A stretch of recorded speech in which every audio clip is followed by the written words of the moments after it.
Assalamualaikum warahmatullahi wabarakatuh. Halo teman-teman semua, perkenalkan saya Mahesa Putri Lukman dengan NIM H0712411009. Pada kesempatan kali ini, kita akan membahas tentang evolusi bisnis dan transformasi digital. Dan dalam topik ini, tentu ada satu platform yang tak pernah luput dari menjadi bintang utamanya. Tentu saja, platform ini ada di setiap HP kita sebagai tontonan utama, ialah Netflix. Di era digital ini, di mana lebih dari 90% perusahaan, mulai dari bank hingga toko kelontong, beralih ke strategi digital, Netflix berdiri sebagai sebuah monumen pencapaian yang sangat kokoh. Mereka adalah contoh utama tentang bagaimana sebuah perusahaan dapat beradaptasi, memimpin, dan secara fundamental mengubah sebuah industri. Hari ini kita mengenal mereka sebagai raksasa streaming global yang mengubah cara kita mengonsumsi hiburan tontonan. Angka-angka mereka luar biasa. Valuasi mereka pernah dilaporkan mencapai 300 miliar dolar. Tapi pertanyaannya adalah, bagaimana mereka bisa sampai ke titik itu? Perjalanan ini, teman-teman, tidak dimulai dengan satu kali klik di remote kita.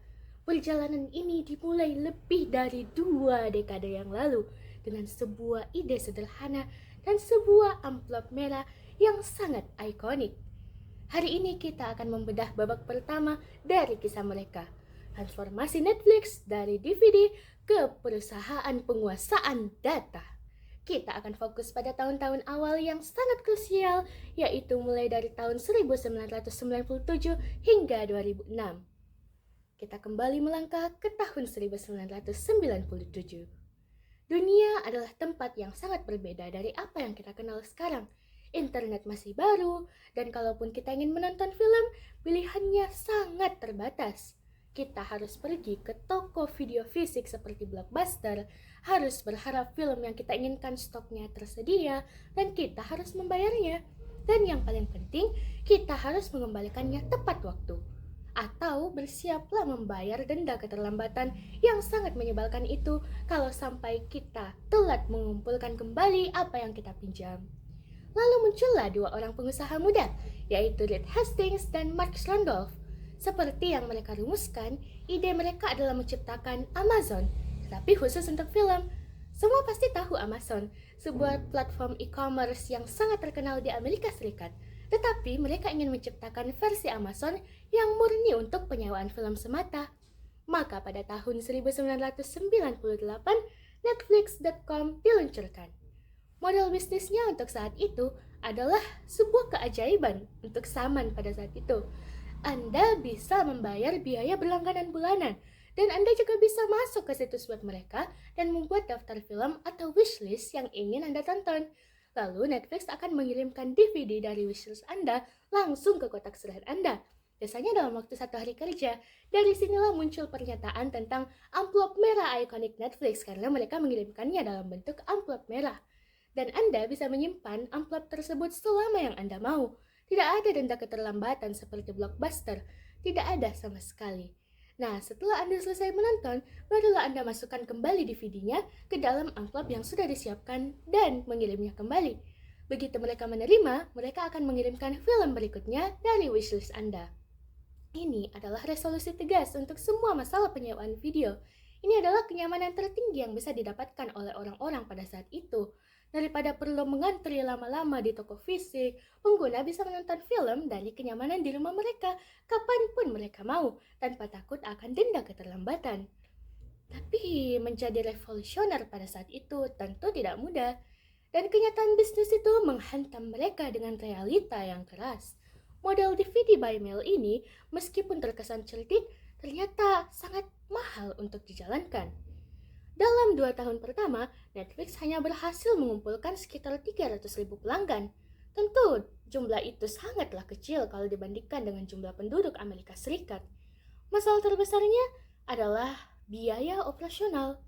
Mengirimkan ribuan DVD setiap hari melalui layanan pos itu menguras kas mereka. Perusahaan ini ditarik ke dalam krisis keuangan karena mereka kehabisan uang dan sangat cepat proses kehabisan uangnya itu. Situasi ini menjadi sangat putus asa pada tahun 2000-an. Reed Hastings melakukan sesuatu yang tidak terpikirkan oleh siapapun.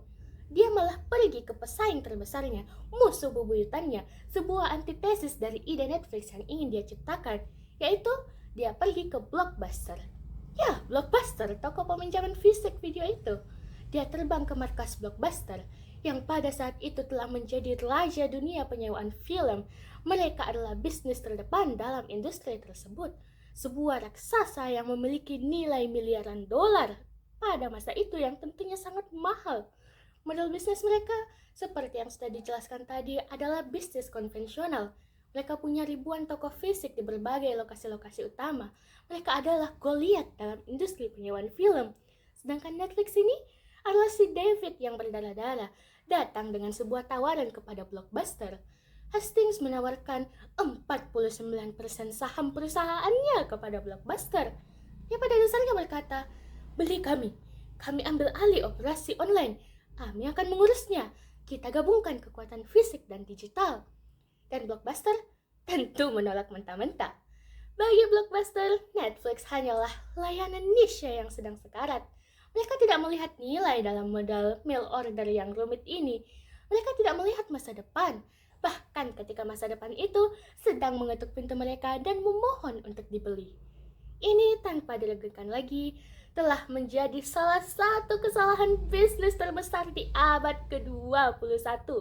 Blockbuster baru saja menolak kesempatan untuk menjadi perusahaan yang di kemudian hari akan menghancurkan mereka hingga bangkrut.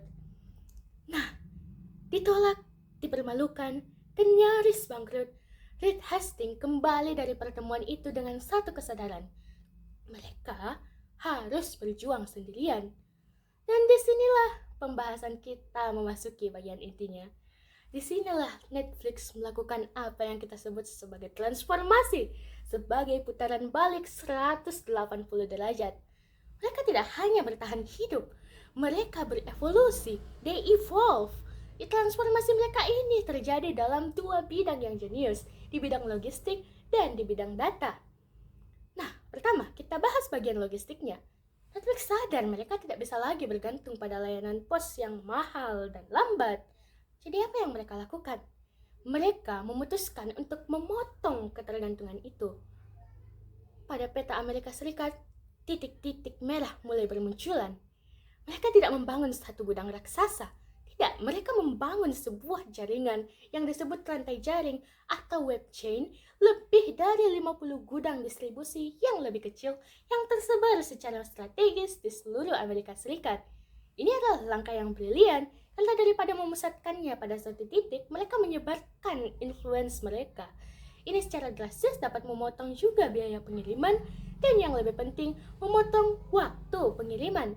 Sekarang, hampir semua pelanggan di AS bisa mendapatkan DVD mereka kurang dari 1 hari kerja.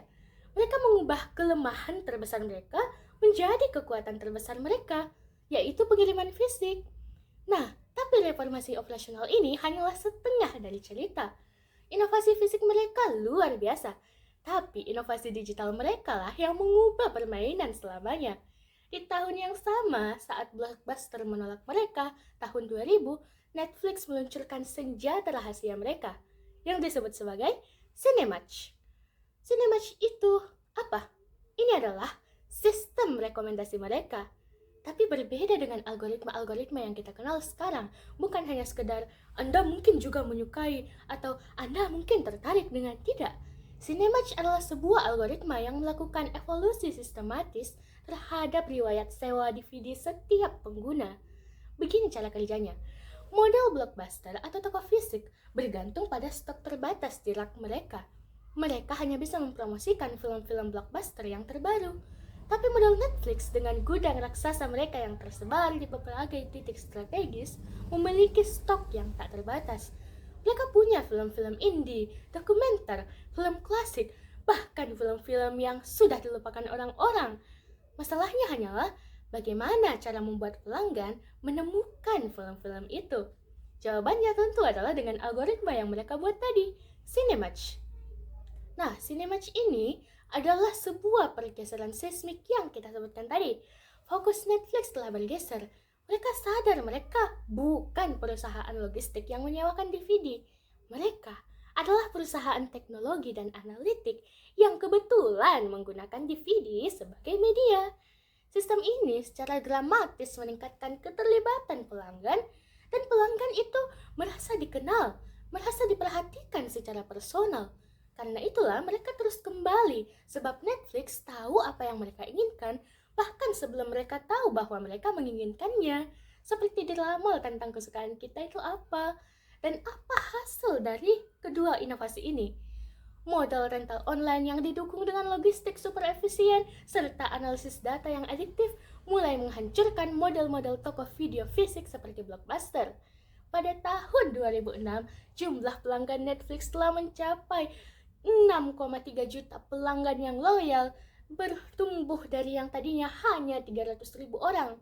Mereka telah memenangkan perang DVD, bahkan ketika mereka tidak lagi berfokus pada DVD fisik itu sendiri. Mereka telah memutuskan dan membuktikan bahwa model bisnis mereka yang pernah ditertawakan oleh Blockbuster adalah masa depan dari industri penyewaan film itu sendiri. Tapi, dan inilah yang menjadi bagian paling penting dari DNA Netflix, kesuksesan besar di industri penyewaan film ini tidak menjebak mereka. Mereka tidak puas dengan model bisnis mereka. Bahkan ketika mereka sedang menghitung jutaan pelanggan DVD mereka di tahun 2006, pikiran mereka sudah jauh berada di tempat lain, kembali memikirkan inovasi dan evolusi lain. Seperti yang dikatakan tadi, fokus Netflix telah bergeser dari logistik ke cloud dan analytics. Mereka tahu bahwa DVD fisik, media yang membuat mereka sukses, hanyalah langkah sementara, hanyalah batu tumpuan yang akan mereka tinggalkan nantinya. Masa depan yang sebenarnya ada pada pengiriman data secara instan. Keberhasilan mereka di tahun 2006 bukanlah akhir dari cerita mereka. Itu adalah akhir dari babak pertama. Babak pertama perjuangan panjang Netflix menjadi raja streaming di setiap ponsel kita. Itu memberi mereka modal, data pelanggan, dan fondasi teknologi untuk melakukan lompatan berikutnya, yaitu streaming. Kisah Netflix dari 1997 hingga 2006 adalah studi kasus sempurna dalam evolusi digital. Mereka berani mengganggu pasar, mereka menghadapi kegagalan besar dan penolakan. Dan yang terpenting, mereka berinovasi tanpa henti, tidak hanya pada produk fisik mereka yaitu logistik, tetapi juga pada data di baliknya seperti Cinematch. Nah, mereka membuktikan bahwa di era digital, perusahaan yang menang bukanlah perusahaan yang memiliki toko fisik terbanyak dan terbesar, tetapi perusahaan yang memahami pelanggannya. Oke teman-teman, kita bahas lebih lanjut tentang perkembangan Netflix hingga menjadi platform raja streaming terbesar di dunia di sesi berikutnya. Oke teman-teman semua, di sesi sebelumnya kita sudah membahas tentang babak pertama Netflix dalam kisah perjuangannya. Kita melihat bagaimana mereka berlari dari ide amplop merah menantang raksasa Blockbuster dan memenangkan perang DVD by mail melalui inovasi logistik dan data Cinematch. Pada tahun 2006, mereka adalah pemenangnya. Mereka memiliki 6,3 juta pelanggan dan bisnis yang sangat menguntungkan. Bagi perusahaan lain, ini adalah akhir yang bahagia, sebuah happy ending dari dongeng yang mereka damba-dambakan. Mereka bisa saja menikmati kesuksesan itu selama 1 dekade. Tapi, kita tidak sedang membicarakan perusahaan lain. Kita sedang membicarakan Netflix. DNA Netflix bukanlah tentang menang, tapi tentang berinovasi, tentang berevolusi. Dan di puncak kesuksesan DVD mereka memutuskan untuk melakukan sesuatu yang gila. Mereka memutuskan untuk membunuh bisnis mereka sendiri. Hari ini kita akan membedah babak kedua dari transformasi digital Netflix, yaitu kebangkitan mereka dengan menjadi raksasa streaming global. Nah, teman-teman semua, setahun setelah mengumumkan 6,3 juta pelanggan DVD, Netflix menekan sebuah tombol. Mereka meluncurkan layanan Watch Now, platform streaming langsung mereka. Penting untuk dipahami, di tahun 2007 layanan ini tidak begitu bagus.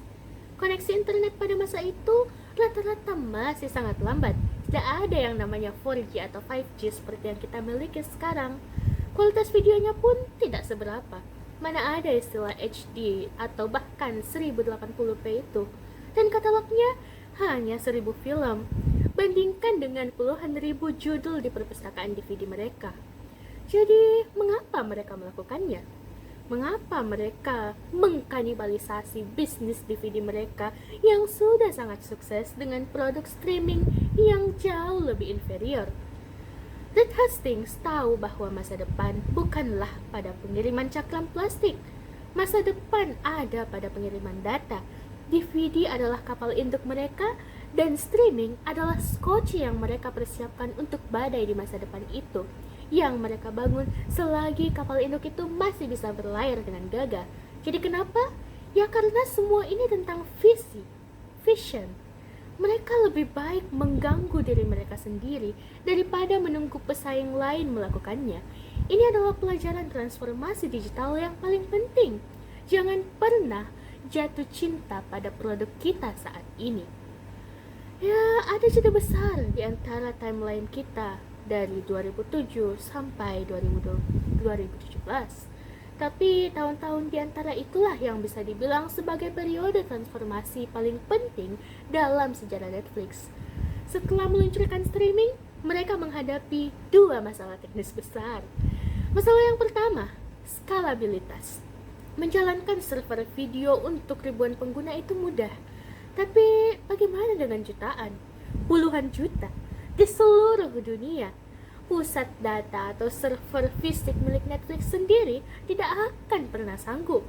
Solusinya, pada tahun 2008 mereka mengambil satu lagi keputusan radikal, memindahkan seluruh infrastruktur mereka ke cloud. Ya, tepatnya ke Amazon Web Service atau AWS. Bagi kita mahasiswa sistem informasi, inilah poin kunci dari transformasi digital. Dengan beralih ke cloud, Netflix tak lagi pusing memikirkan hardware. Mereka bisa menambah kapasitas server di negara baru hanya dengan satu kali klik. Ini memberi mereka kelincahan dan skalabilitas tak terbatas yang tidak mungkin disaingi oleh blockbuster atau pesaing TV kabel. Tapi ada juga masalah kedua, yaitu lisensi. Ya, masalah yang selalu mengganggu industri kreatif di bidang manapun. Di awal era streaming, Netflix hanyalah distributor. Mereka membayar studio-studio film dan TV lain jutaan dolar hanya untuk menyewa konten mereka. Tapi mereka sadar, studio-studio itu seperti Disney, HBO, dan lain sebagainya mulai berpikir, kenapa ya kita tidak buat layanan streaming sendiri dan bersaing dengan Netflix? Nah, Netflix sadar bahwa mereka menjadi perantara tidak akan pernah cukup. Mereka harus berevolusi lagi, seperti ciri khas Netflix, berevolusi dan evolve terus. Tahun 2013, Netflix melakukan taruhan terbesar mereka. Mereka menghabiskan 100 juta dolar untuk memproduksi serial mereka sendiri, yaitu House of Cards. Ini bukan taruhan buta. Ini adalah keputusan yang didukung oleh data, oleh Cinematch milik Netflix, algoritma yang telah berevolusi. Data mereka ini menunjukkan bahwa banyak pengguna menyukai film yang disutradarai oleh David Fincher. Banyak juga pengguna yang menyukai film yang dibintangi oleh Kevin Spacey. Banyak pengguna yang menyukai kedua hal itu juga menyukai drama politik. Nah, bagi Netflix, House of Cards adalah bukan pertaruhan yang terombang-ambing. Itu adalah kesimpulan logis dari semua data yang dikumpulkan oleh Cinematch mereka. Ini adalah transformasi kedua mereka. Mereka berevolusi dari perusahaan berteknologi logistik DVD menjadi perusahaan teknologi streaming menggunakan cloud, dan sekarang menjadi perusahaan studio konten atau Netflix Originals. Mereka menciptakan konten orisinal dengan alasan kenapa kita sekarang tak bisa berhenti berlangganan akan serial-serial Netflix itu. Nah, dan strategi itu pun berhasil di luar dugaan, against all odds. Pada tahun 2017, Netflix secara resmi melampaui 100 juta pelanggan streaming di seluruh dunia. Angka ini adalah bukti bahwa taruhan pada streaming di tahun 2007, perpindahan ke cloud di tahun 2008, dan evolusi menjadi kreator di tahun 2013 adalah langkah yang tepat. Mereka telah menciptakan pelindung yang tidak bisa ditembus pesaing, perpustakaan konten eksklusif yang didukung oleh data. Nah, dari 2017 hingga 2021, pertumbuhan mereka terus meroket, didorong oleh fenomena global seperti Stranger Things, The Crown, dan Squid Game. Netflix menjadi bagian yang tak terpisahkan dari budaya global. Pandemi COVID-19 di tahun 2020 malah semakin mempercepat tren ini, menjadikan streaming sebagai kebutuhan primer di tengah kelangsungan hidup yang begitu membosankan dengan adanya lockdown. Semua ini mencapai puncaknya pada tahun 2021. Netflix, perusahaan yang dulu hampir memohon untuk dibeli Blockbuster seharga 50 juta dolar, mencapai valuasi pasar puncak lebih dari 250 miliar dolar. Angka ini lebih besar dari gabungan beberapa studio Hollywood tradisional. Ini adalah kisah tentang keberanian untuk mengkanibalisasi kesuksesan sendiri dari DVD ke streaming, dan ini pula adalah kisah tentang kecerdasan teknis untuk membangun fondasi yang scalable, pindah ke cloud atau AWS, dan ini adalah kisah tentang evolusi data dari hanya merekomendasikan konten menjadi menciptakan konten. Netflix membuktikan bahwa transformasi digital sejati bukanlah proyek satu kali. Ini adalah budaya evolusi tanpa henti. Sebagaimana DNA mereka bukan tentang menang untuk sementara, bukan tentang mencintai kapal induk dan tidak lagi berani untuk berevolusi, tetapi mereka terus menerapkan revolusi, terus menerapkan transformasi digital agar mereka bisa menciptakan sekoci, agar mereka bisa tetap berlayar walaupun kelak kapal induk mereka akan dikanibalisasi oleh badai yang diciptakan oleh tren-tren di dunia ini. Itulah alasan mengapa Netflix bisa tetap eksis dari tahun 2000-an hingga di masa kita sekarang. Dan buktinya, kita semakin tercandu-candu dengan serial Netflix. Siapa yang tidak punya aplikasi Netflix di ponsel genggam mereka? Siapa yang tidak menonton film-film original Netflix dan menanti serial-serial barunya? Itulah bukti terciptanya transformasi digital dan keberanian untuk berbisnis dalam platform Netflix. Oke teman-teman, pembahasan tentang sejarah Netflix sudah selesai. Kita lanjut ke sesi berikutnya. Hai teman-teman, saya Andialia, dan di bagian ini saya mau melanjutkan pembahasan ini dengan cerita tentang bagaimana Netflix bisa berubah dari bisnis kecil yang awalnya hanya menyewakan DVD sampai jadi aplikasi yang hari ini mungkin ada di hampir semua HP dan Smart TV, khususnya untuk para millennials dan Gen Z. Oke, kalau kita mundur ke akhir tahun 90-an, Netflix itu sebenarnya bukan apa-apa. Istilah streaming pun bahkan belum keren pada masa itu. Netflix cuma toko rental film versi online. Kita pilih film di situsnya dulu, dan mereka akan kirim DVD ke rumah kita. Sudah, sesimpel itu. Tapi dari situ saja sudah kelihatan satu karakter yang selalu jadi pembeda Netflix, yaitu mereka selalu peduli sama kenyamanan penggunanya. Mereka mau orang bisa nonton tanpa ribet, tanpa denda telat, dan tanpa harus bolak-balik ke toko kayak zaman persewaan VHS. Nah, masuk awal 2000-an, internet mulai pelan-pelan membaik. Belum bagus, tapi cukup buat bikin banyak orang mulai mencoba untuk menonton video online. Disinilah Netflix mulai mengambil langkah yang waktu itu dianggap gila. Mereka memutuskan untuk pindah ke sistem streaming. Bayangin ya, di era di mana buffering masih kayak teman hidup, mereka justru nekat fokus ke streaming. Banyak yang bilang bahwa keputusan tersebut adalah keputusan bunuh diri. Tapi Netflix justru melihat masa depan, bukan keadaan pada saat itu. Dan keputusan nekat itu justru jadi titik balik, karena sejak masuk ke streaming, Netflix bukan cuma ganti cara nonton, tapi merombak cara berpikir mereka. Mereka berubah dari perusahaan rental DVD menjadi perusahaan teknologi, dan dari situlah semuanya dimulai. Begitu mereka punya platform streaming, Netflix otomatis punya harta karun baru, yaitu apa?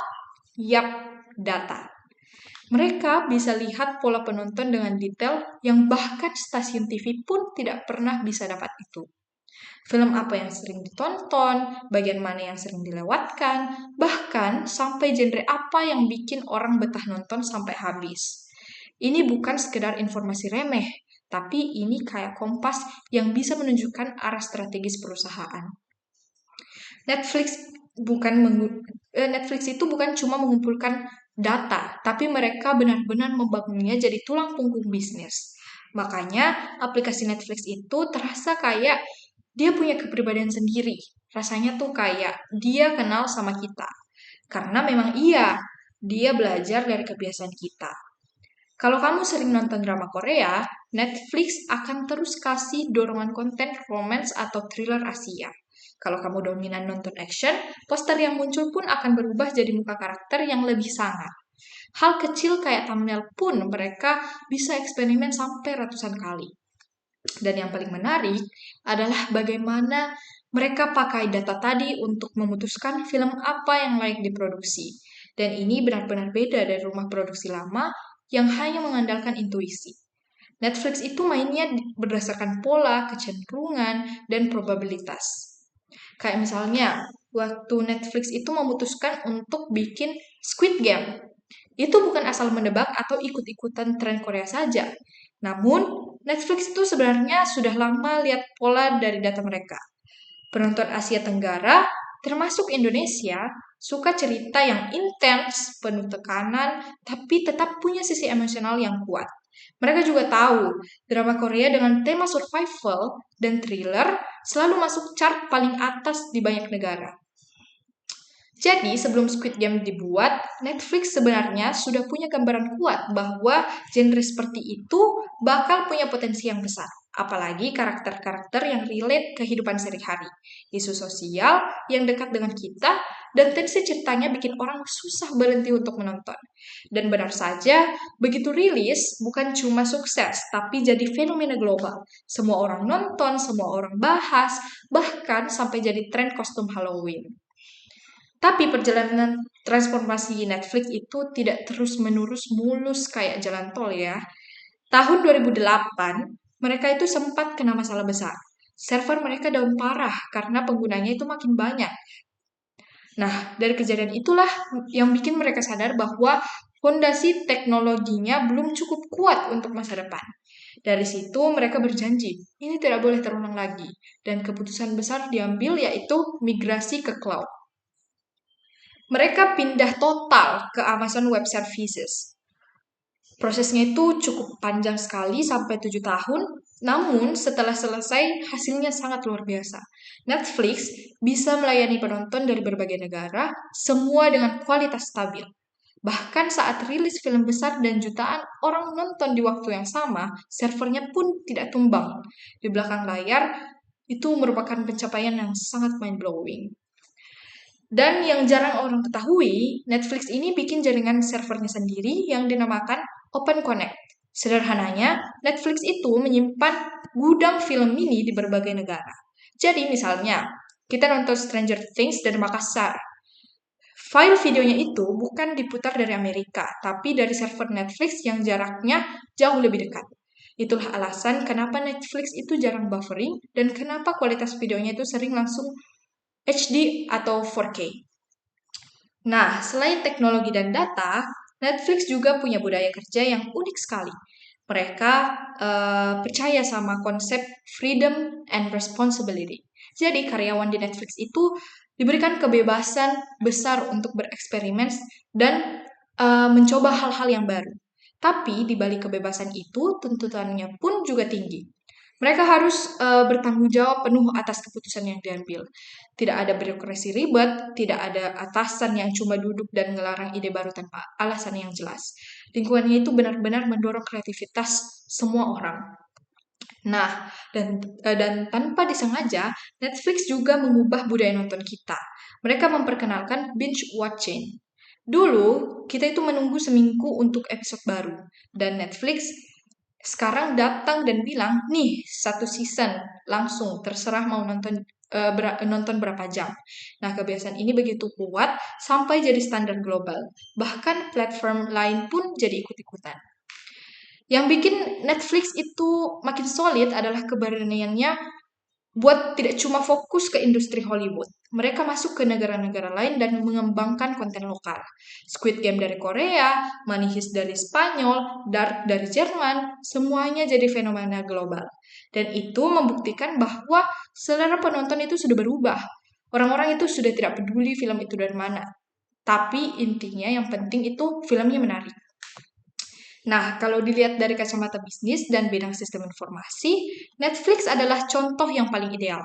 Transformasi digital itu bukan cuma soal bikin aplikasi atau pakai teknologi yang terbaru, tapi soal bagaimana sebuah perusahaan itu dapat menata ulang proses bisnisnya, memanfaatkan data, membangun budaya kerja yang inovatif, dan berani mengambil risiko besar untuk bertahan hidup. Netflix berubah bukan karena terpaksa atau ikut-ikutan. Mereka berubah karena mereka tahu kalau mereka tidak bergerak duluan, mereka bakal ketinggalan. Jadi mereka itu adaptif, cepat, dan terus belajar dari penggunanya. Itulah kombinasi yang bikin mereka dari perusahaan rental DVD kecil bisa berubah jadi pemimpin industri hiburan global. Jadi ya itu dia cerita panjang tentang bagaimana Netflix melakukan transformasi digital secara menyeluruh dan selain itu perjalanan transformasi Netflix pun tidak lepas dari cara mereka membaca dinamika pasar ketika dunia mulai bergerak ke arah mobile first. Netflix cepat tanggap dan merombak aplikasinya supaya lancar di HP dengan berbagai spesifikasi. Bahkan, mereka sadar bahwa tidak semua negara punya internet super cepat. Makanya mereka bikin fitur download supaya orang itu bisa nonton offline. Fitur yang sekarang kelihatan sepele ini sebenarnya hasil dari pemahaman mendalam bahwa pasar global itu tidak seragam. Ada negara yang internetnya cepat dan ada negara yang internetnya itu masih pas-pasan. Netflix memilih menyesuaikan diri daripada menunggu orang menyesuaikan dengan aplikasi mereka. Lalu, Netflix juga berhasil mengubah cara industri melihat konten original konten original. Sebelum Netflix itu ada, kebanyakan orang mikir bahwa film atau series original itu pasti mahal, penuh resiko, dan belum tentu laku. Tapi Netflix membuktikan hal sebaliknya. Dengan data yang tepat, mereka bisa memproduksi konten yang peluang suksesnya jauh lebih besar dibandingkan sekedar menebak-nebak. Bahkan kini label Netflix original sudah jadi semacam standar kualitas sendiri. Banyak orang melihat logo itu dan mereka langsung yakin, oke, ini pasti menarik untuk ditonton. Yang menarik lagi adalah bagaimana Netflix membangun community effect tanpa harus benar-benar membuat fitur di sosial aplikasinya. Mereka tidak punya kolom komentar, tidak punya fitur like, dan tidak ada forum. Tapi, setiap kali ada series baru, seluruh internet yang dibikin heboh. Orang-orang rame nge-tweet, bikin meme, bahas teori, bikin reaction video. Jadi, Netflix itu sengaja membiarkan interaksi itu terjadi di luar platformnya. Karena mereka tahu itu lebih organik, lebih jujur, dan efek viralnya jauh lebih besar. Mereka tidak perlu memaksa pengguna buat komentar di aplikasinya, namun cukup bikin konten yang layak dibahas. Yang tidak kalah penting adalah bagaimana Netflix terus menjaga dirinya tetap relevan meskipun kompetitornya makin banyak. Sekarang ada Disney Plus, HBO Max, Amazon Prime, dan lainnya. Tapi Netflix tetap bertahan karena mereka tidak berhenti untuk berinovasi, mulai dari kualitas UI yang clean, algoritma rekomendasi yang makin pintar, sampai kebijakan rilis konten pun yang tidak selalu predictable. Netflix paham bahwa industri hiburan itu cepat sekali berubah, dan satu-satunya cara untuk tetap berada di depan adalah terus bereksperimen dan berani mengambil keputusan yang tidak semua pesaingnya berani ambil. Nah, itu dia teman-teman. Terima kasih sudah mendengarkan. Selanjutnya akan dilanjutkan oleh Jian. Halo semuanya, saya Jian Patra Pailoran dengan NIM Hanum 71241060. Pada kesempatan ini, saya akan melanjutkan presentasi kelompok kami mengenai studi kasus transformasi digital Netflix. Kita sering berbicara tentang konten Netflix, film-film blockbuster, atau serial pemenang penghargaan. Namun kita harus ingat bahwa inovasi kesuksesan Netflix tidak hanya datang dari apa yang mereka tawarkan, tetapi juga bagaimana mereka menawarkannya. Popularitas Netflix meroket karena perangkat lunak dan aplikasi seluler mereka yang luar biasa. Fitur-fitur mereka disediakan dari platform inilah yang menambah kepuasan dan pengalaman pelanggan, membuat kita kembali lagi dan lagi. Hari ini kita akan menyelami lebih dalam 5 fitur fundamental yang menjadi pilar pengalaman pengguna Netflix. Fitur pertama yaitu profil ganda atau multiple profiles. Mari kita mulai dengan fitur yang paling mendasar, profil ganda atau multiple profiles. Pada pandangan pertama, fitur ini terlihat sederhana. Satu akun langganan memungkinkan Anda membuat beberapa profil berbeda. Mungkin satu untuk Anda, satu untuk pasangan, satu untuk anak-anak, atau bahkan untuk teman sekamar. Namun di balik kesederhanaan ini, terdapat sebuah mekanisme jenius. Fungsi utama fitur ini adalah untuk menyimpan dan memisahkan perilaku penonton setiap individu. Bayangkan sebuah skenario tanpa fitur ini. Anda baru saja selesai menonton film A yang serius, lalu pasangan Anda menggunakan akun yang sama untuk menonton serial B yang dimana itu berbeda genre. Misalnya Anda menonton film dokumenter yang serius, lalu pasangan Anda menonton film yang romantis. Tiba-tiba rekomendasi yang Anda dapatkan menjadi kacau. Anda akan mendapatkan rekomendasi film komedi romantis, padahal Anda tidak menyukainya. Disinilah letak kekuatan profil ganda. Fitur ini adalah mesin utama di balik algoritma rekomendasi Netflix yang legendaris. Dengan memisahkan riwayat nontonan, Netflix dapat membangun sidik jari digital yang unik setiap profil. Algoritma akan tahu bahwa profil A menyukai film fiksi ilmiah dan thriller psikologis, sementara profil B menyukai drama Korea dan acara memasak. Ini memungkinkan Netflix memberikan rekomendasi yang sangat akurat dan personal untuk setiap orang yang menggunakan akun tersebut.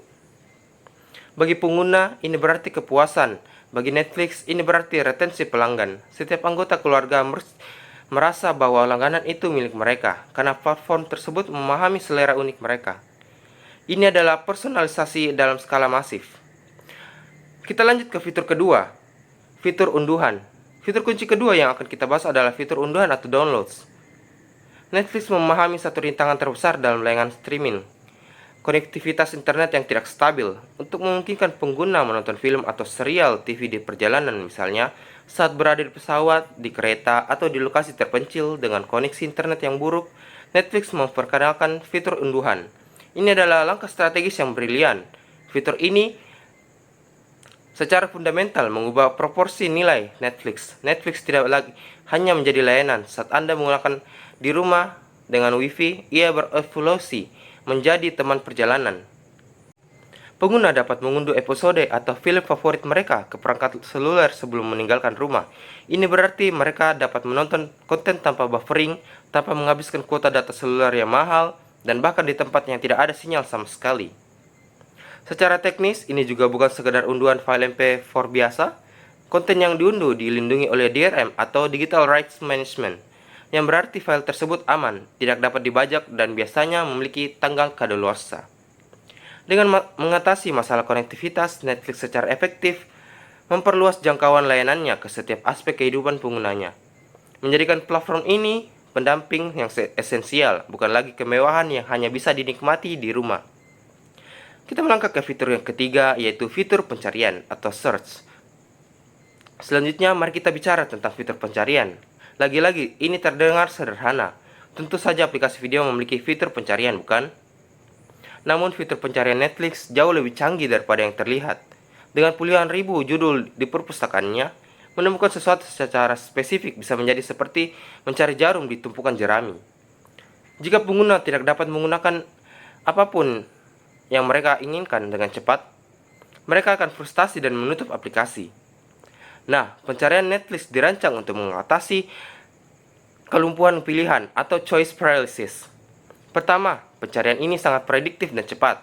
Saat Anda baru mengetik STR, Stranger Things akan langsung muncul di urutan teratas. Kedua, Pencarian ini tidak hanya mencari berdasarkan judul, pengguna dapat melakukan pencarian manual berdasarkan nama aktor, sutradara, atau bahkan genre. Jika Anda mengetik Adam Sandler, semua film yang dibintanginya akan muncul, bahkan jika namanya tidak ada di judul. Yang lebih menarik lagi, Netflix telah bereksperimen dengan pencarian berdasarkan suasana hati atau deskripsi.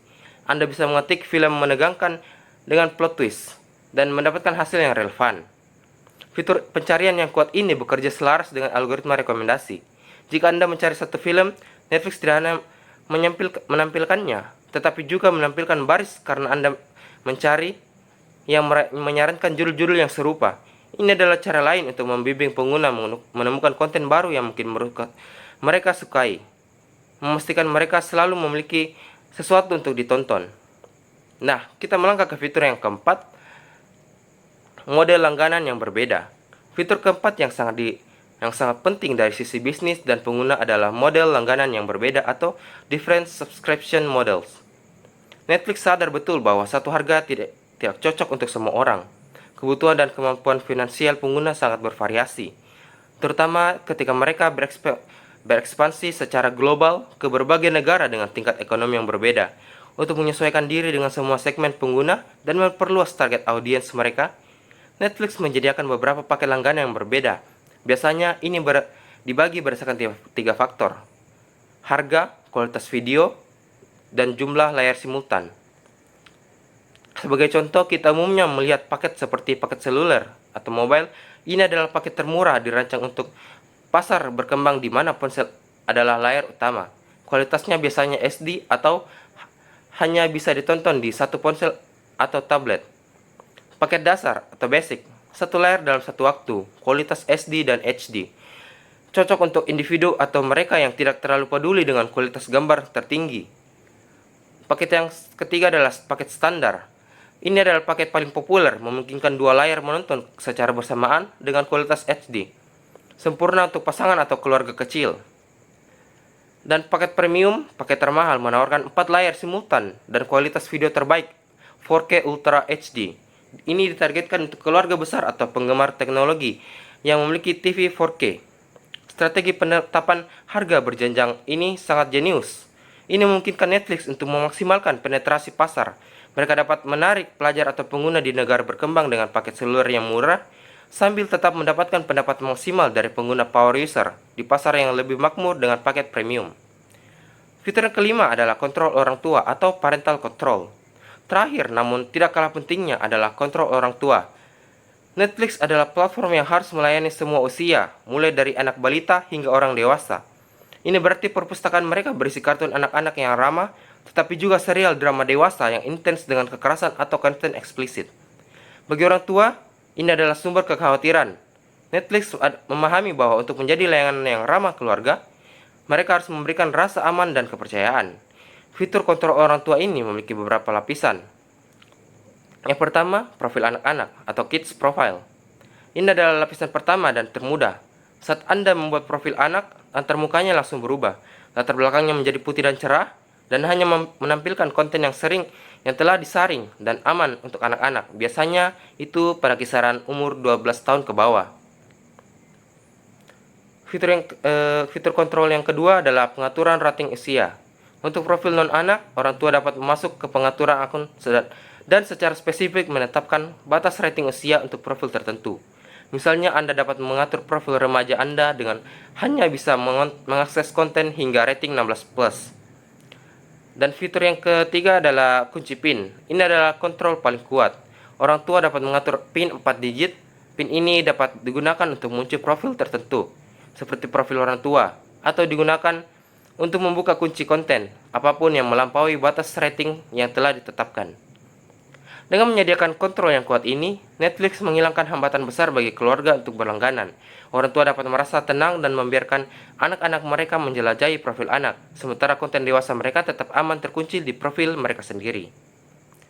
Jadi mari kita simpulkan 5 fitur yang telah kita bahas: profil ganda, fitur unduhan, pencarian canggih, model langganan berjenjang, dan kontrol orang tua. Bukanlah fitur acak. Mereka adalah serangkaian keputusan strategis yang dirancang dengan cermat untuk menciptakan pengalaman pengguna yang mulus, personal, aman, dan mudah diakses. Kombinasi dari semua fitur inilah yang didukung oleh perangkat lunak yang andal, yang berkontribusi besar pada dominasi global Netflix. Mereka tidak hanya menjual konten, mereka menjual pengalaman yang tak tertandingi. Ya, sekian dari presentasi saya mengenai fitur-fitur kunci platform Netflix. Terima kasih atas perhatiannya. Perkenalkan, saya Nadia Nurfadilah dari kelompok 4. Jadi, saya akan menjelaskan inti dari kesuksesan Netflix dari model bisnisnya. Secara garis besar, dalam konteks perubahan, Netflix ini adalah kisah tentang adaptasi. Jadi, mereka ini beralih dari menyewakan DVD menjadi platform streaming global yang mengalahkan pemain media tradisional. Kemudian inti dari model bisnisnya ini, jadi Netflix ini berdiri di atas 3 pilar yang saling mendukung dan menciptakan sinergi melalui yang pertama ada sistem langganan atau subscription base, di mana ini akan menghasilkan pendapatan yang stabil. Kemudian ada content driven yang menarik dan mempertahankan pelanggan. Kemudian ada data power atau kekuatan data, di mana ini mengoptimalkan biaya dan meningkatkan personalisasi. Kemudian pada inti model bisnis ini, mereka ini juga menyangkut pergeseran paradigma. Jadi, Netflix ini melakukan pergeseran dari model transaksi sewa per film ke model layanan, di mana pelanggan mendapatkan akses tak terbatas. Nah, mari kita bahas dari struktur pendapatan terlebih dahulu. Jadi Netflix ini mendapatkan pendapatan dari modal langganan, di mana mereka ini mendapatkan kekuatan pelanggan berulang atau recurring revenue. Jadi pelanggan itu membayar biaya bulanan tetap atau flat monthly fee, di mana pelanggan mendapatkan akses tak terbatas ke seluruh perpustakaan konten. Nah, efeknya kepada finansial Netflix itu ada stabilitas arus kas. Jadi mereka ini menciptakan aliran pendapatan bulanan yang berulang dan stabil, di mana ini sangat penting karena memungkinkan Netflix merencanakan dan berinvestasi besar-besaran dalam produksi konten tahunan. Kemudian ini juga menyangkut nilai seumur hidup pelanggan, di mana mereka ini fokus beralih dari sewa sesekali menjadi memaksimalkan nilai pelanggan sepanjang masa berlangganan mereka. Kemudian ada tingkatan harga atau pricing tiers. Jadi, Netflix ini menawarkan paket yang berbeda-beda, mulai dari basic, standar, hingga premium. Perbedaan dari paketnya ini itu berdasarkan yang pertama dari kualitas video, di mana itu ada dari standard definition atau SD sampai ke ultra high definition atau UHD. Kemudian perbedaannya juga ada di jumlah layar bersamaan. Jadi ini menentukan berapa banyak orang yang bisa menonton dari akun yang sama pada waktu yang bersamaan. Sebagai tambahan, mereka juga baru-baru ini melakukan strategi baru dengan mengenalkan paket dengan iklan. Jadi ini tuh cocok untuk menarik pelanggan yang sensitif terhadap harga. Kemudian hal ini juga menciptakan sumber pendapatan baru selain dari biaya langganan, yaitu dari iklan itu sendiri. Kemudian selanjutnya nilai jual dari Netflix ini termasuk unik, karena mereka ini menawarkan kenyamanan maksimal, mulai dari kita bisa menonton kapan saja atau tidak terikat oleh jadwal, seperti bioskop ya. Seperti sebelumnya di bioskop, saat kita ingin menonton, kita akan terikat oleh jadwal film. Begitu pula di televisi. Kemudian kita juga bisa menonton di mana saja, karena Netflix ini multi device, alias bisa ditonton di smartphone, komputer, sampai laptop. Kemudian ini juga tanpa ada batasan waktu atau tanpa batasan jumlah tontonan. Jadi kita bebas menonton sebanyak yang kita mau tanpa ada batasan. Kemudian ada pengalaman premium untuk paket tanpa iklan. Jadi mereka ini memberikan pengalaman menonton yang mulus dan premium, di mana ini adalah sebuah perbedaan utama dari televisi tradisional atau layanan yang didukung oleh iklan. Nah, kemudian kemana investasi mereka? Jadi pilar biaya utama mereka itu adalah ke konten dan teknologi. Untuk investasi konten mereka ini terbagi atas dua. Yang pertama ada sistem akuisisi atau konten berlisensi. Itu biasa disebut accurate content. Jadi mereka akan menyiapkan biaya untuk membeli hak tayang film dari hak tayang film dan serial dari studio lain, misalnya serial TV klasik. Untuk contoh yang lebih spesifiknya itu Netflix membeli hak lisensi dari Money Heist, di mana Money Heist sebelumnya adalah serial TV kabel dari Spanyol. Namun biaya ini tinggi dan tidak permanen. Jadi lisensinya itu bisa ditarik seperti yang pernah dilakukan oleh Disney. Kemudian investasi konten ini juga menyangkut konten original atau Netflix Originals. Jadi mereka menyalurkan biaya untuk memproduksi konten eksklusif. Perbedaan utamanya itu, konten original ini adalah aset permanen Netflix yang dibuat oleh Netflix langsung. Nah, ini juga merupakan magnet utama atau acquisition tool untuk menarik pelanggan baru. Dan ini juga merupakan kunci retensi, yaitu membuat pelanggan bertahan.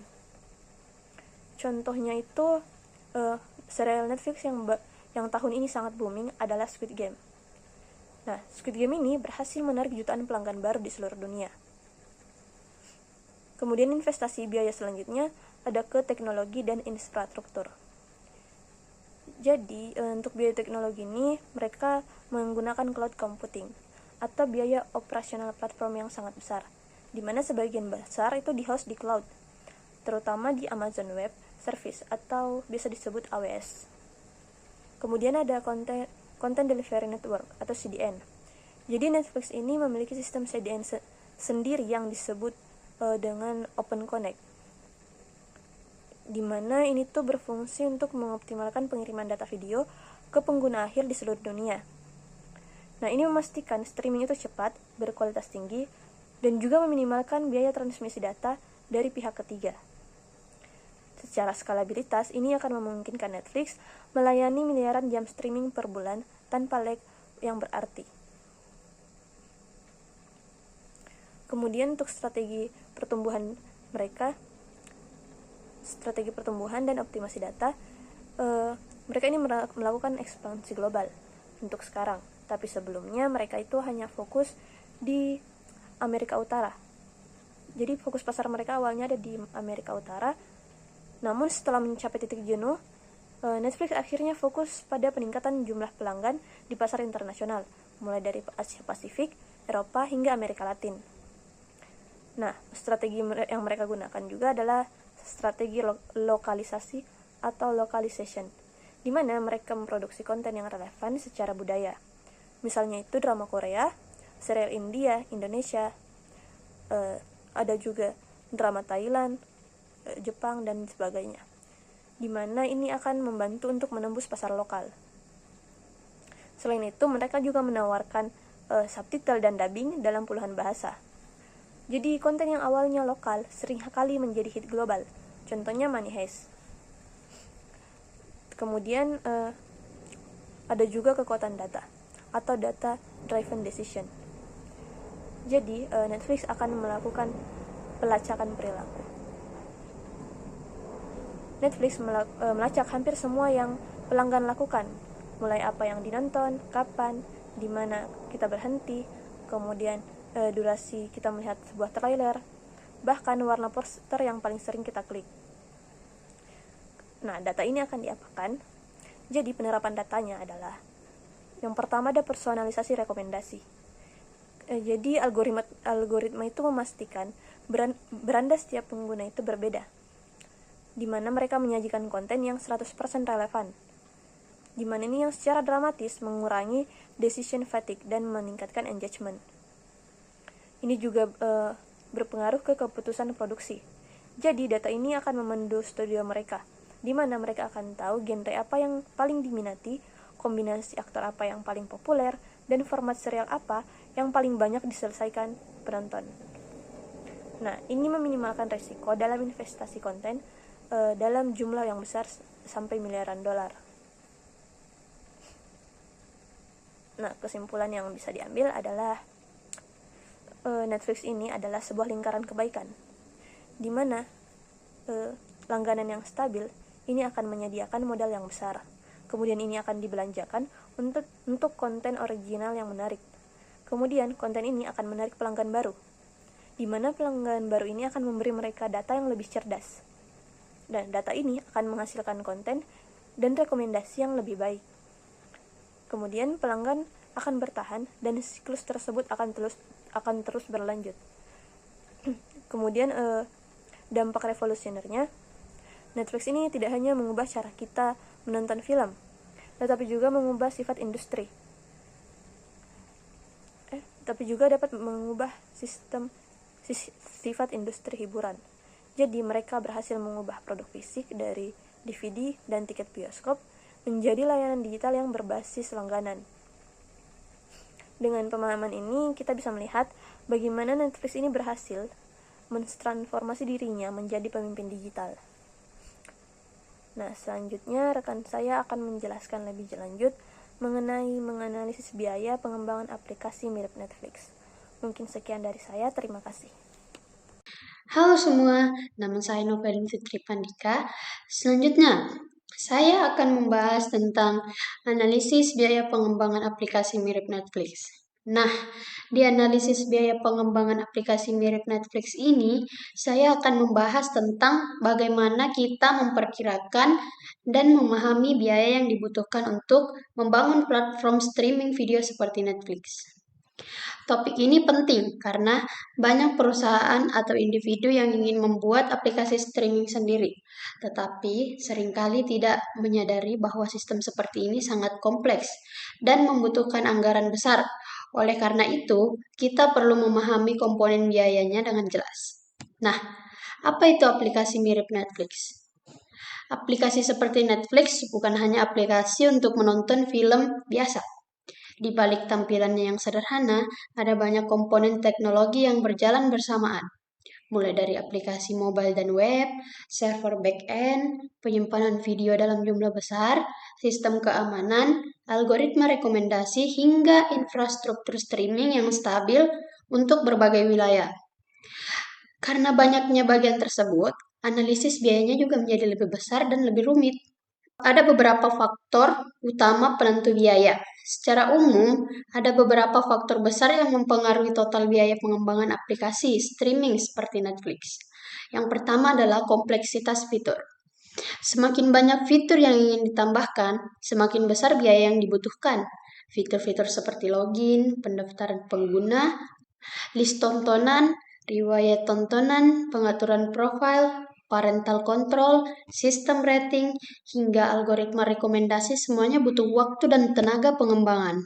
Nah, fitur advance seperti continue watching, antar perangkat atau rekomendasi berdasarkan kebiasaan pengguna juga menambah kompleksitas. Nah, yang kedua itu ada desain UI UX. Desain Netflix terlihat simpel, tapi proses pembuatannya tidak sederhana. UI atau tampilan antarmuka harus enak dilihat, mudah digunakan, dan lancar ketika diakses dari berbagai ukuran layar, baik smartphone, tablet, laptop, maupun smart TV. Desain user experience yang baik biasanya membutuhkan proses riset, uji coba, dan revisi berkali-kali. Semua itu tentu berdampak pada biaya. Nah, yang ketiga ada back-end dan infrastruktur server. Ini adalah bagian paling mahal dalam aplikasi streaming. Untuk bisa memutar video dengan lancar, dibutuhkan server dengan kapasitas besar, bandwidth tinggi, penyimpanan file video yang ukurannya sangat besar, serta database yang cepat. Belum lagi kebutuhan seperti load balancing, sistem keamanan, enkripsi video, firewall, serta pengguna Content Delivery Network atau CDN agar video bisa diputar lebih cepat dari berbagai wilayah. Semakin banyak pengguna aktif, semakin besar biaya server dan infrastrukturnya. Nah, yang keempat ada lisensi konten film. Kalau ingin menyediakan film, bukan hanya platform kosong, maka kita harus membeli hak tayang dari setiap film yang ingin ditampilkan. Harga lisensi film biasa sangat mahal, bahkan mencapai ratusan juta hingga miliaran rupiah untuk satu judul. Jika ingin membuat konten original seperti Netflix original, biayanya bisa jauh lebih besar lagi. Oleh karena itu, lisensi konten seringkali menjadi sumber pengeluaran terbesar. Nah, dan yang terakhir itu ada tim pengembang. Untuk membangun aplikasi sekelas Netflix, dibutuhkan tim dengan keahlian lengkap.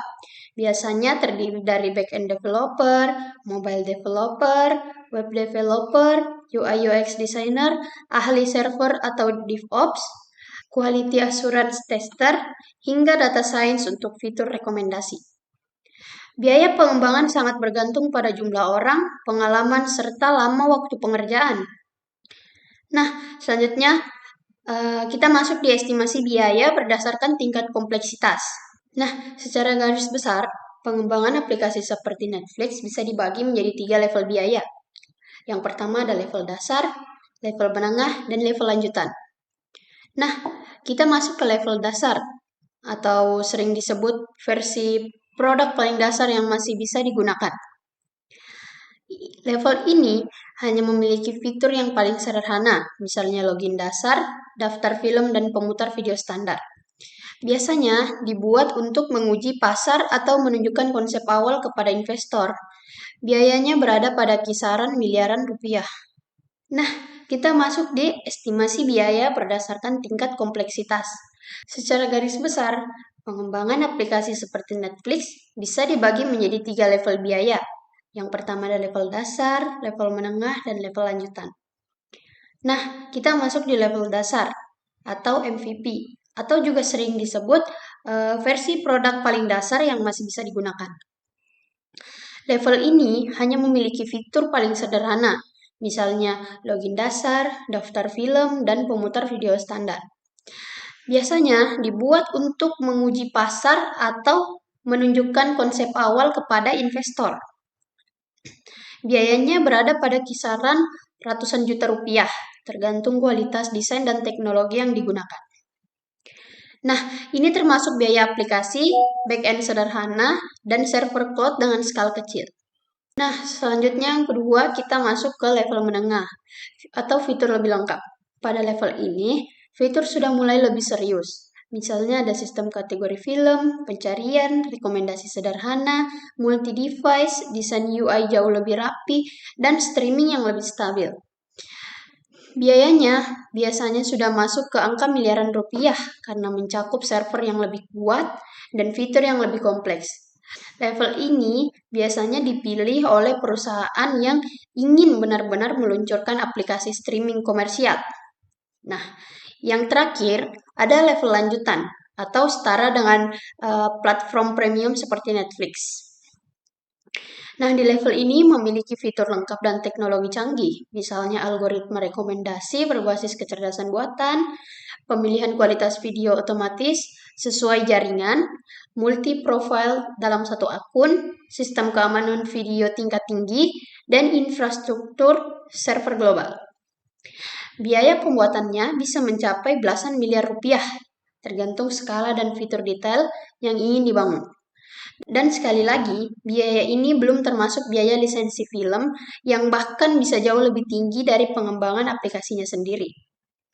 Nah, kita masuk di biaya operasional setelah aplikasi berjalan. Nah, setelah aplikasinya selesai dibuat, masih ada biaya operasional bulanan yang harus dikeluarkan. Beberapa di antaranya meliputi biaya server dan penyimpanan cloud. Setelah aplikasi selesai dibuat, masih ada biaya operasional bulanan yang harus dikeluarkan. Beberapa di antaranya meliputi biaya server dan penyimpanan cloud, biaya CDN untuk mempercepat pemutaran video, biaya pembaruan aplikasi dan perbaikan bug, biaya pembelian film atau konten baru, biaya tim operasional dan customer support. Nah, aplikasi streaming adalah salah satu jenis aplikasi yang paling mahal dari segi operasional karena membutuhkan bandwidth dan storage yang sangat besar. Nah, ada keamanan konten hak cipta. atau nah Nah, kita masuk di keamanan konten dan hak cipta. Industri film sangat ketat terhadap pembajakan. Karena itu, aplikasi streaming perlu sistem keamanan seperti enkripsi video, DRM atau Digital Rights Management, watermark, atau Nah, kita masuk di keamanan konten dan hak cipta. Industri film sangat ketat terhadap pembajakan. Karena itu, aplikasi streaming perlu sistem keamanan seperti enkripsi video, DRM atau Digital Rights Management, watermark, dan proses screen recording. Teknologi DRM sendiri berbayar dan implementasinya kompleks sehingga berpengaruh besar terhadap biaya aplikasi. Nah, kesimpulannya, membangun aplikasi streaming mirip Netflix bukanlah proyek kecil. Biayanya bisa mulai dari ratusan juta rupiah untuk versi dasar hingga miliaran rupiah untuk versi yang lebih canggih. Dengan memahami faktor-faktor biaya seperti fitur, desain, server, lisensi film, dan tim pengembang, kita bisa merencanakan strategi pengembangan yang jauh lebih realistis. Biasanya, cara terbaik adalah memulai dari versi sederhana terlebih dahulu, lalu menambah fitur seiring pertumbuhan jumlah pengguna. Baik, sekian dari saya. Terima kasih sudah mendengar saya membahas tentang analisis biaya pengembangan aplikasi mirip Netflix. Saya tutup dengan Assalamualaikum warahmatullahi wabarakatuh. Jadi pada kesempatan kali ini kita akan membahas mengenai transformasi digital bisnis seperti Netflix. Jadi kita bakal adopsi prinsip-prinsip inovasi dari Netflix untuk meningkatkan bisnis kita di era digital ya. Nah, kita langsung ke studi kasusnya. Jadi Netflix dan transformasi digital. Nah, Netflix ini sudah berhasil melakukan transformasi digital dengan mengubah model bisnisnya mereka dari yang sebelumnya penyewaan DVD jadi layanan streaming. Jadi dengan memanfaatkan teknologi dan data, Netflix ini tidak cuma meningkatkan pengalaman penggunanya, tapi juga menciptakan konten yang sesuai dengan preferensinya si penonton. Nah, apa aja sih strategi yang dilakukan oleh Netflix ini dalam menghadapi transformasi digital? Yang pertama, dia menerapkan investasi dalam teknologi streaming. Jadi Netflix ini melakukan investasi besar-besaran dalam infrastruktur teknologi streaming. Jadi untuk pastikan pengalaman menontonnya usernya untuk lancar terus kualitasnya tinggi, dia tingkatkan kapasitas server terus dia gunakan teknologi distribusi konten yang canggih. Jadi Netflix ini bisa menghadirkan konten kepada jutaan pelanggan secara bersamaan tanpa gangguan. Terus yang kedua, dia pakai data untuk paham preferensinya si pelanggan. Jadi Netflix memanfaatkan analisis data untuk mengenali pola perilaku dan preferensi penonton. Jadi misal si user pilih salah satu movies atau series, dia bakal cari data si Netflix pakai algoritma canggih untuk cari data mengenai film atau series tersebut. Terus dia si Netflix bisa rekomendasikan konten yang relevan sesuai dengan movie atau series yang ditonton sebelumnya, sehingga bisa meningkatkan tingkat keterlibatan dan retensinya si pelanggan. Nah, selain melakukan layanan streaming, Netflix juga lakukan produksi konten original untuk tarik pelanggannya. Jadi dia juga produksi konten original. Netflix ini tidak cuma menawarkan variasi, tapi dia juga ciptakan identitas merek yang kuat. Konten originalnya seperti Stranger Things dan The Crown ini sudah tarik perhatian global, terus mendatangkan banyak pelanggan-pelanggan baru karena series-series yang original mereka ini. Nah, pelajaran apa yang bisa diambil dari Netflix? Nah, transformasi digital Netflix ini menyoroti pentingnya inovasi dan pemahaman pasar untuk mencapai kesuksesan global. Netflix sudah mencapai 200 juta penonton, jumlah pelanggan di seluruh dunia. 70% persentase konten yang ditonton itu bahkan adalah produksi original dari Netflix sendiri. 25% pertumbuhan pendapatan per tahunnya. Nah, langkah-langkah apa yang bisa kita terapkan untuk transformasi digital di bisnisnya kita. Nah, kita bisa mengadopsi 3 strategi ini. Yang pertama, ada evaluasi kebutuhan bisnis. Jadi, kita bisa identifikasi area yang memerlukan perbaikan dan berpeluang untuk kita integrasikan teknologi di bidang tersebut. Misal, kita mempunyai bisnis di bidang F&B atau food and beverage. Nah, kita bisa gunakan aplikasi pihak ketiga seperti Grab atau mungkin Shopee untuk melakukan pemasaran dan juga pengantaran makanan kepada uh, orang yang mungkin jauh dari tempat atau restoran makanan kita. Terus yang kedua, kita bisa merancangkan strategi digital. Jadi kita tetapkan tujuan jangka pendek, terus jangka panjang, serta pilih teknologi yang sesuai dengan sesuai dengan bisnis yang kita bangun. Terus yang ketiga, yang terakhir, kita bisa implementasikan teknologi baru. Kita terapkan solusi digital, terus lakukan pelatihan untuk semua karyawan agar semua karyawan ini melek akan teknologi. Nah, ada beberapa tantangan dalam kita transformasikan bisnis kita ke transformasi digital. Yang pertama, kita resistensi terhadap perubahan. Jadi, karyawan dan pemangku kepentingan seringkali ragu untuk mengadopsi perubahan yang diperlukan. Terus, namanya transformasi digital, tentu tidak sedikit anggaran yang dapat digunakan untuk menerapkan teknologi baru ini.